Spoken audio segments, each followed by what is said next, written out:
क्या होती है आर्टिफिशियल बारिश, जिस पर आंख बंद करके भरोसा कर रही हैं केजरीवाल।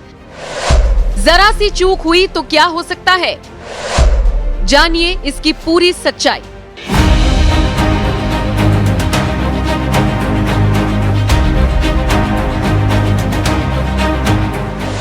दिल वालों की दिल्ली अब दिखाई कम देती है, सुनाई ज्यादा देती है। अब देखिए ना, प्रदूषण की वजह से कुछ दिखता तो है नहीं, लेकिन इसकी बातें हर जगह होती हैं। आप देश के किसी भी कोने में हो, लेकिन दिल्ली के प्रदूषण की चर्चा हर जगह आपको सुनाई देगी। अरे भाई, केजरीवाल की दिल्ली किसी से कम है के?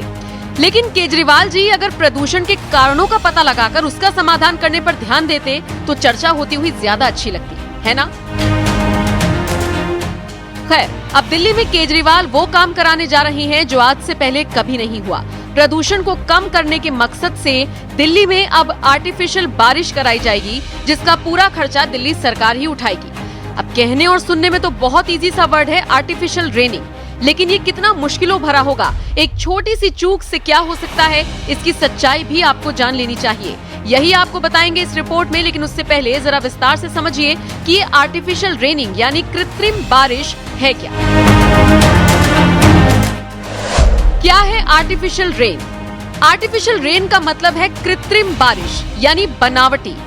कृत्रिम बारिश के लिए वैज्ञानिक आसमान में एक तय ऊंचाई पर सिल्वर आयोडाइड और साधारण नमक को बादलों में छोड़ते हैं। इस प्रक्रिया को क्लाउड सीडिंग कहते हैं। प्लेन की मदद से क्लाउड सीडिंग कराई जाती है। कई बार दूसरे तरीकों से भी क्लाउड सीडिंग कराई जा सकती है, जैसे बलून या फिर रॉकेट। कैसे होती है आर्टिफिशियल बारिश? क्लाउड सीडिंग के जरिए आर्टिफिशियल बारिश कराई जाती है, लेकिन ये तभी संभव हो पाएगा जब आसमान में 40% बादल हो। उन बादलों में पानी यानी लिक्विड की मात्रा होनी चाहिए। क्लाउड सीडिंग के लिए बादलों का सिलेक्शन होना भी जरूरी है। सर्दियों में बादलों में पर्याप्त पानी नहीं होता, इसीलिए पहले ये पता लगाना होगा कि किस बादल में पानी है और किस में नहीं।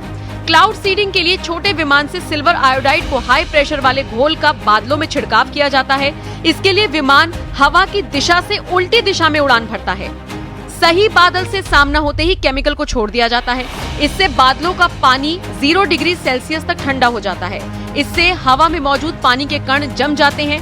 कण कुछ इस तरह से जमते हैं जैसे बर्फ हो, और इसके बाद जाकर बारिश होती है। लेकिन इसके लिए कई तरह की परमिशंस लेनी पड़ती हैं। आर्टिफिशियल बारिश के दौरान आने वाली समस्याएं। सर्दियों में इतनी नमी नहीं होती कि बादल बन सके। कई बार मौसम ड्राई होने की वजह से पानी की बूंदें जमीन पर पहुंचने से पहले ही भाप बन सकती हैं। अभी तक इस बात का भी कोई प्रमाण नहीं मिला कि इस बारिश से प्रदूषण कम हो पाएगा या नहीं। हवा का रुख अगर थोड़ा भी बदला तो दिल्ली के बजाय मेरठ तक में बारिश हो सकती है। बारिश कराने की जिम्मेदारी IIT कानपुर के कंधों पर है, जबकि दिल्ली सरकार इसका पूरा खर्चा उठाएगी। एक बार बारिश कराने की लागत 10 से 15 लाख रुपए आती है।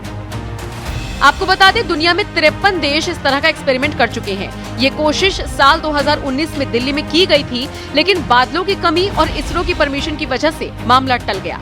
अब जाकर 20-21 नवंबर को दिल्ली में आर्टिफिशियल रेनिंग कराई जाएगी। इससे प्रदूषण का स्तर किस हद तक कम होगा, अब ये देखना दिलचस्प रहेगा। फिलहाल आप इस खबर पर क्या राय रखते हैं, कमेंट करके जरूर बताएं।